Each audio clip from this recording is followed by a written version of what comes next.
Good evening. We are here tonight to discuss developing a huge government entity charged with owning and operating a professional football stadium.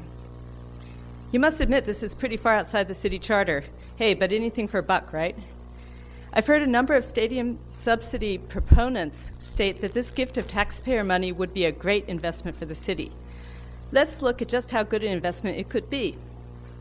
Let's start with that $222 million upfront subsidy from the city to help build a stadium with a useful life of no more than 30 years. If the stadium deal were to repay us with a mere 5% return on our investment, the city would need to receive $14,300,880 every year for 30 years. Oh, but we don't have $222 million in cash today. In fact, over the past 6 months, the city has worked extensively to identify potential funds.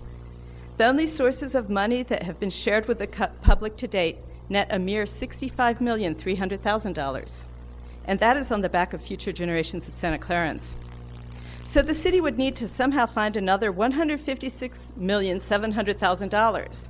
Well, we've looked under the sofa cushions a few times already, so I guess we'd have to borrow it. Assuming we could get a 30-year loan at 5%, pretty generous really, the city would need to cough up $10,094,400 a year just to repay that debt. So, for this to be a mediocre investment returning 5% annually on top of our debt payments, the city would need to receive $24,395,280 every year from the Stadium Authority.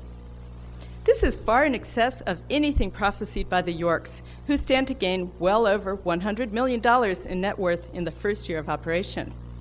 The Stadium Authority is big government to create big loss for the city of Santa Clara. Thank you for your time. Thank you. Erlinda Estrada.